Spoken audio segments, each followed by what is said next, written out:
Hello, Comp One. You know, when we were last together, I greet you joyfully today on November the 13th, last day of deer hunting season, which means that all these woods will be, again, safe for English majors to wander through. When we were last together, I was talking to you about the theories of Francis Christensen, and we ended up with the idea that writing has texture. The texture can be loose or the texture can be tight, like fabric. And I'd like to today use some of my own writing to try to demonstrate that. English teachers, I think as a rule, don't share our writing a lot with our students, because you know what? We're nervous about our writing too. All writers face the same problems, and I face the same problems you do, just a little bit further on up the line. Before we do that, though, I'd like to make a little bit of a pitch for poetry. In my face-to-face classes, for instance, my 8 o'clock and my 9:30 comp ones up at Central Lakes College, we begin almost every day with a poem. Sometimes they're pretty long. We don't have the time for that, the leisure time to have poetry here. But I'd like to recite just one from memory, and then make a little bit of a pitch for poetry. The one I'd like to recite is from a man named Rumi, who wrote verse in Afghanistan 8 centuries ago. And it goes like this. Rumi is his name. Beyond right doing and wrongdoing, there is a field. I will meet you there. Not a very impressive memorization job, but anyway, the pitch I'd like to make is this. I think you should read poetry every day. That's just my opinion.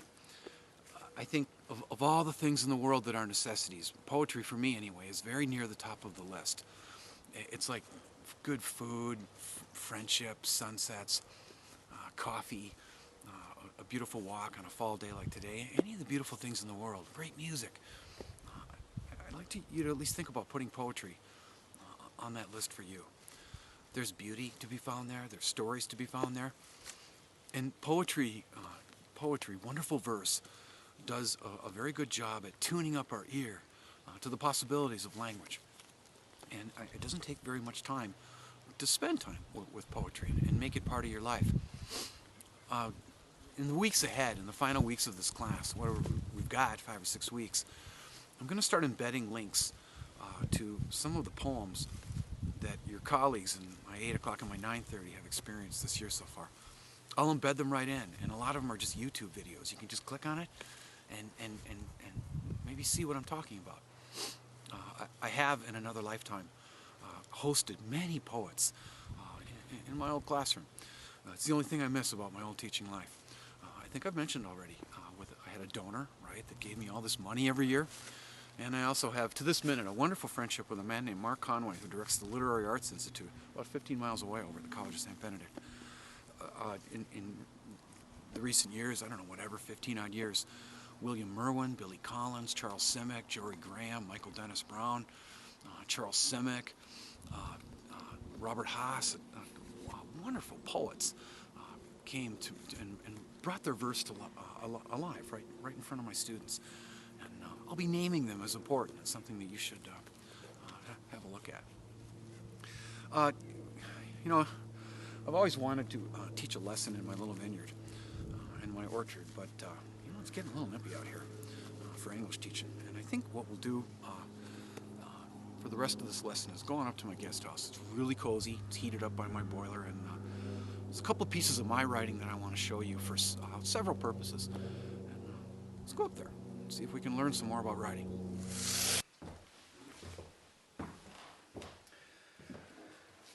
You know, I'm not entirely sure how they've escaped my notice all these years, but in the middle of my life, and hopefully in the middle of my teaching career, I've discovered the pleasures available in how-to books. You know, books that teach us how to do stuff. And I'm holding here a wonderful how-to book written by one of my kings, a man of genius, Stanley Fish, one of the great professors in this country. The book is called How to Write a Sentence and How to Read One. It's relatively new. And let's bring Fish into our conversation here, along with Walker Gibson and Francis Christensen.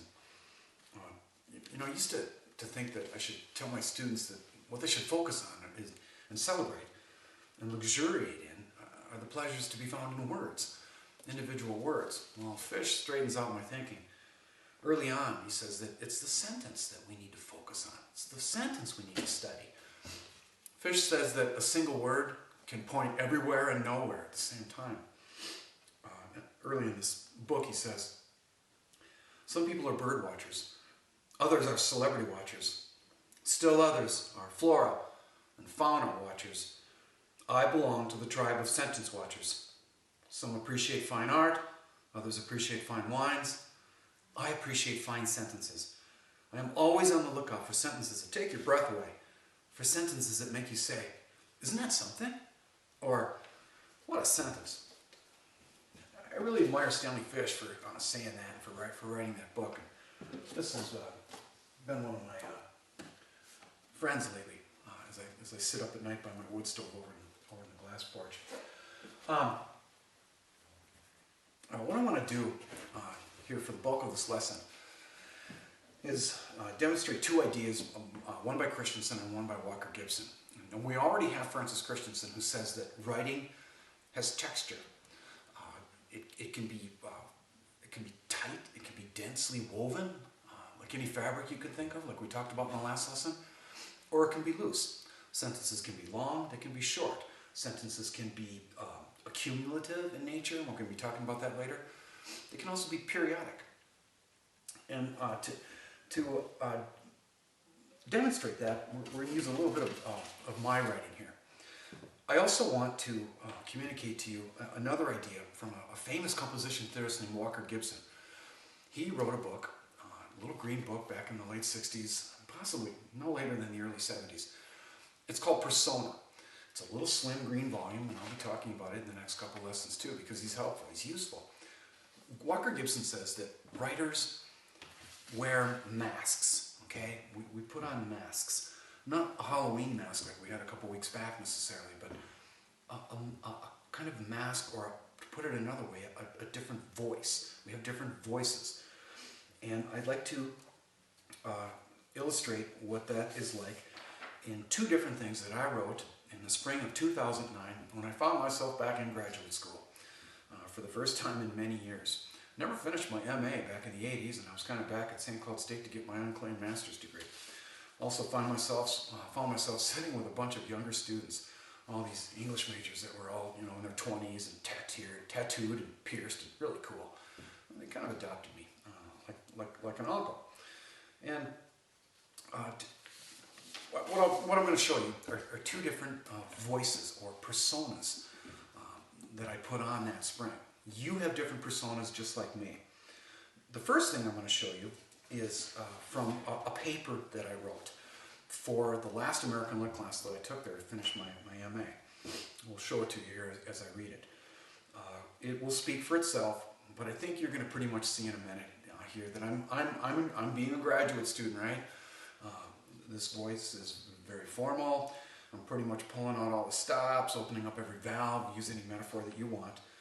And it's pretty much me showing off, and it's faintly embarrassing, but I'm going to show it to you anyway. Then I'm going to show you a different persona. I'm going to show you some of my prose that we could say has a texture that is much looser, also hopefully much more human and more readable. And that comes from the first page of the only book I've written, my memoir, which is called The Book of Error, a memoir of my life in Catholic schools. To get my MA, I took the creative route. I didn't want to presume that I could advance scholarship in anything, and besides, I didn't want to sit in a library. I wanted to sit in my guest house and tell stories.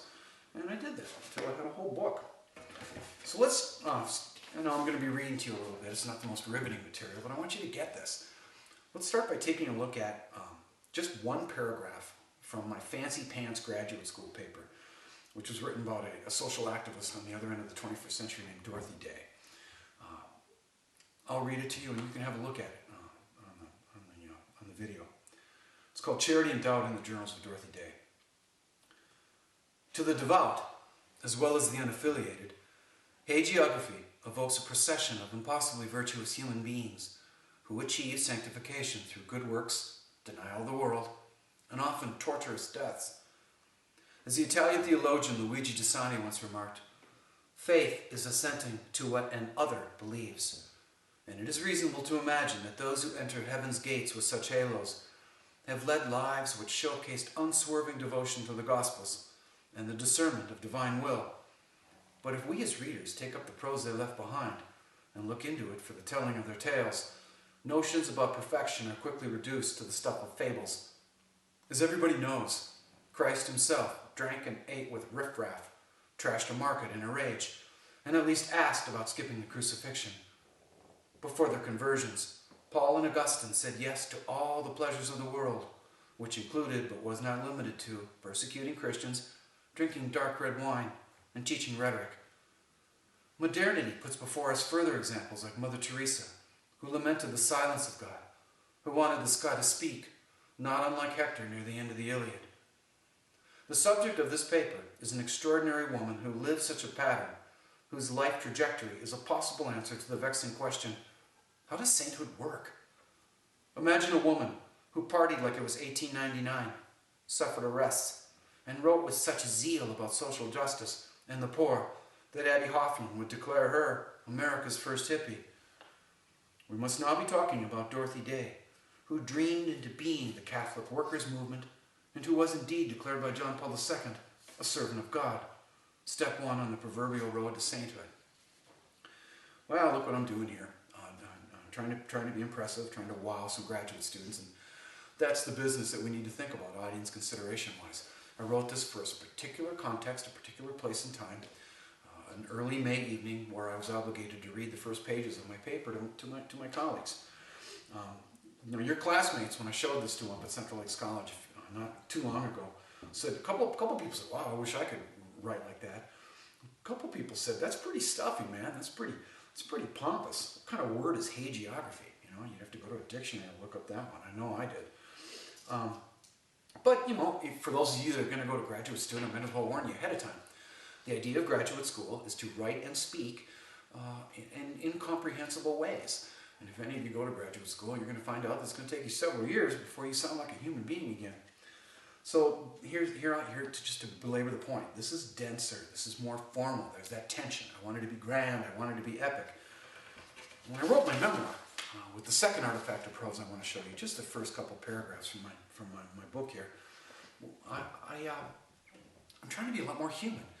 And you will see that the texture is less dense. It's looser. And in terms of personas or masks, I'm not really wearing one. I'm just being me. And I'm just telling you a story about the first day of me going to school when I was first grade. Just a little guy. I was really cute too. I want you to know that. I'm not anymore.